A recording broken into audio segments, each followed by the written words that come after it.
College football week 8. Some sneaky games here, some very sneaky games. I know they're not all top 10 versus top 10, but let's dive in, shall we? A number of things to keep your eye on. First off, does anyone want to raise your hand and inform me that you have a good read on which LSU team is going to show up? LSU at Ole Miss.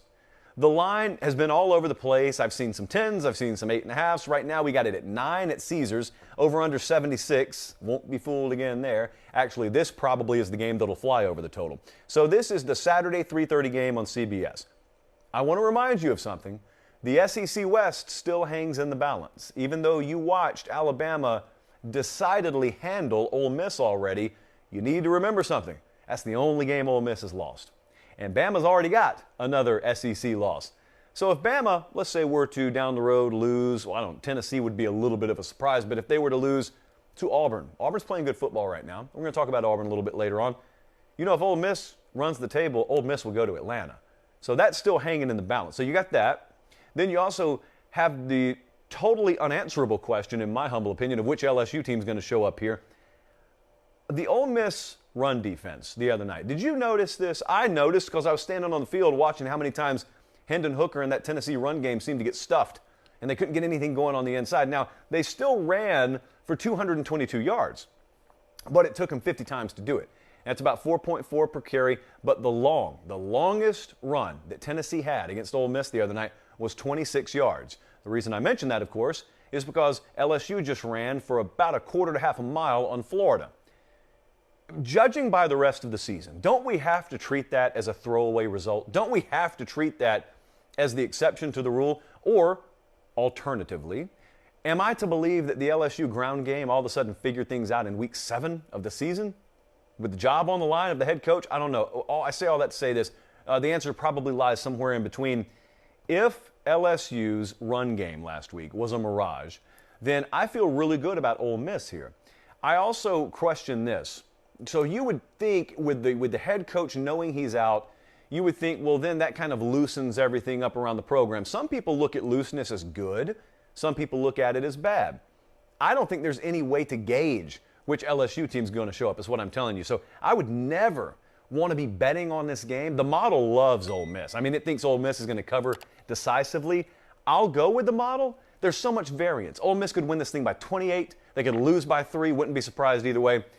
I will very sheepishly take Ole Miss to win and cover. Don't feel great about it.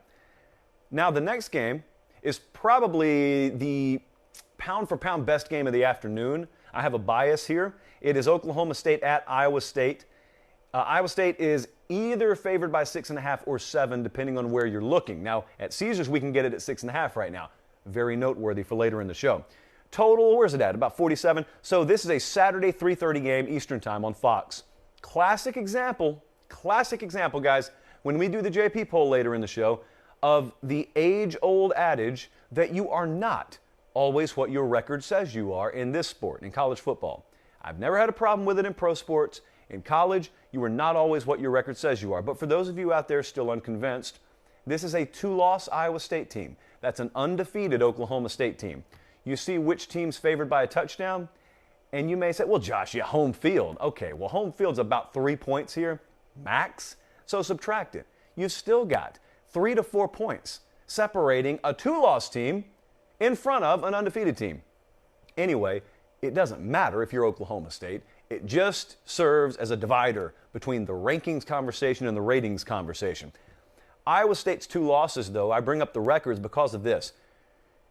The losses are losses. It's not like you can rehash them or relitigate them, but we're looking at this game, and this game's still a few days away, and a lot of folks are going to look at those 2 losses and say, well, because of that, and then fill in the blank, and that will kind of buoy their prediction Saturday. I want you to remember something.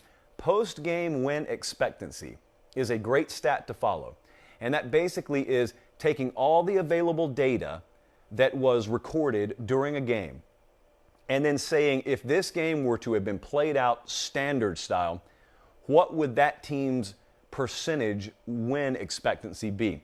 Iowa State, to give you an idea, Iowa State loses to Iowa. I think it was 27-17 the final. Based off the numbers that were put up in that game, Iowa State would have a 91% post-game win expectancy. Translation, they turned the ball over a whole lot and blew the game. That's the translation. Doesn't matter. A loss is a loss. Baylor. They went to Baylor and lost. Same deal. Turnover problems. They've got a 54% post-game win expectancy there. So Iowa State, based on the numbers now, and that's all we use for a predictive kind of model, they should be undefeated.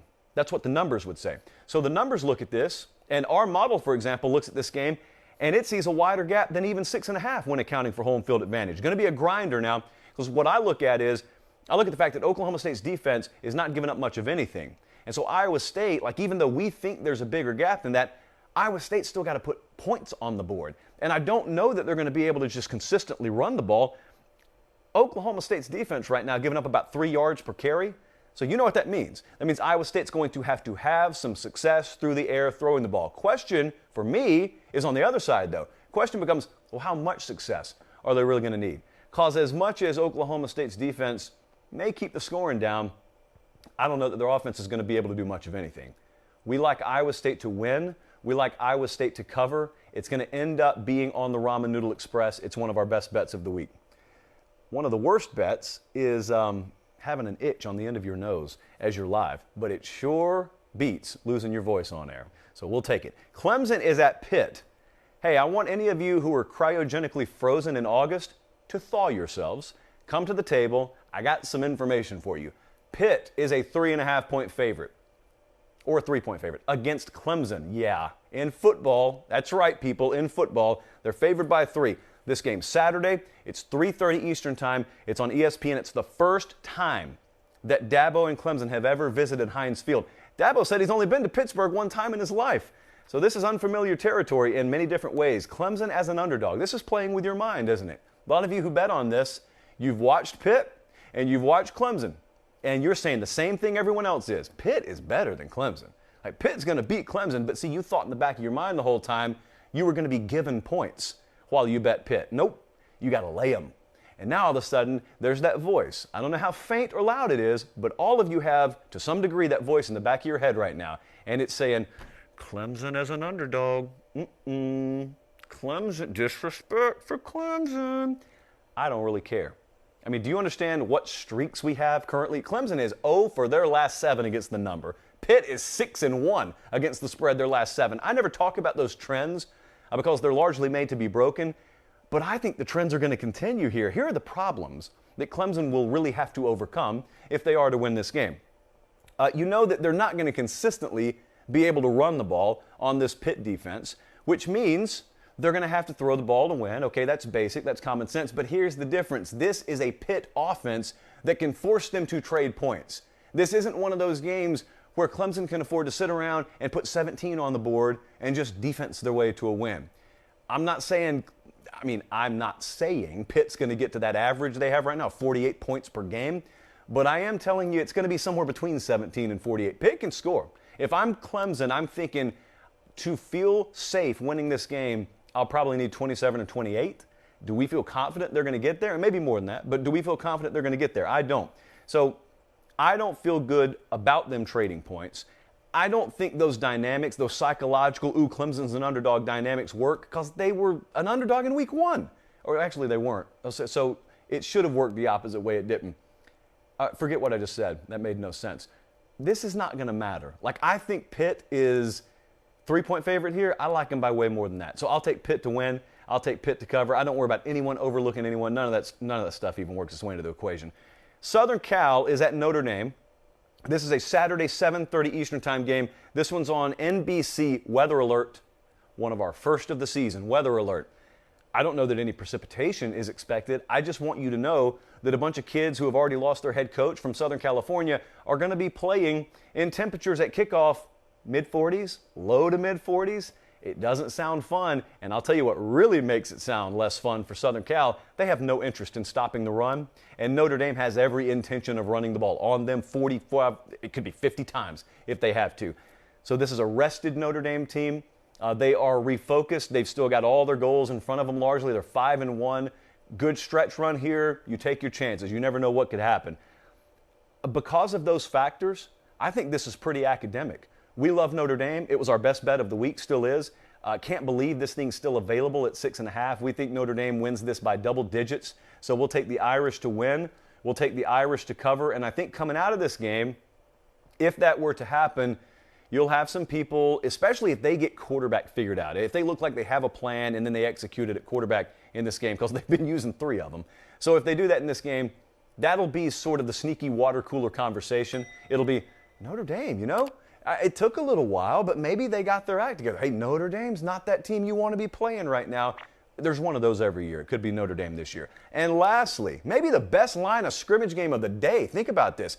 Oregon at UCLA. Now, these teams both have blemishes on their resume, but especially west of the Rockies, this is the best line of scrimmage game that you guys may see all year, easily on Saturday. It's a 3:30 Eastern kickoff. That means just after noon local time there. Fans have been on Anthony Brown. I got a little theory working here. I was thinking about it driving in today. So some of the Oregon fans have been less than kind to Anthony Brown, the quarterback for Oregon. Hasn't been performing up to expectation level, and that's where I want to stop. Now, I want you to think about something. There's give and take. Every time a head coach makes a decision, whether it's Nick Saban or Mario Cristobal, there's always a risk-reward. So a lot of these coaches close off practice to media and fans. Lincoln Riley has done this. Mario does it. Most all the coaches do it. I'm not singling out anyone. But what I'm telling you is there is a reward there. The reward is you get to keep your program cloaked in a veil of secrecy. That's good for you. But here's the trade-off. The trade-off is it creates this vacuum of a lack of information out there. On Twitter, on message boards, talk radio. Guess what fills the vacuum? Misfounded hype fills the vacuum. And so because media has not been there to lay eyeballs on guys, and fans have not been there to lay eyeballs on guys and realize he may not be as good as I think he is, they just run with best case scenario. And then when your players don't live up to best case scenario, guess what happens? They're not booing the coach, they're booing the player. So I don't condone the booing. I'm not sitting here booing any college player. I am telling you, though, much as was the case the other night at Neyland. Like, I'm not condoning fans throwing trash on the field. I think there may be more than just one direct cause for it. You look at players getting booed. I don't know that if we had a lot more access to watch them and base our own expectation level off something more tangible, that it would happen as much. I could be off base there. But let's get back to this game for a second. Really good game on tap. Could be the best game of the day for all I know. Oregon has struggled with lesser teams at the line of scrimmage. See, Oregon, they've recruited and developed to a level where they should have an advantage, either light to moderate advantage on the line of scrimmage, especially in their conference. May not be the case against UCLA. And as much as I just kind of semi-defended Anthony Brown, I haven't seen reason to think that offense is about to click. And so I think UCLA, what are they, favored by 2 right now? Our model has this like dead even, so it thinks the number's right. I'll lean UCLA to win, minus the points. That'd be a big win if Oregon can get it, but I'll lean UCLA minus the points. Those are some of the games, not all of them. We'll talk about some more Thursday. Those are some of the games that we're watching here in Week 8.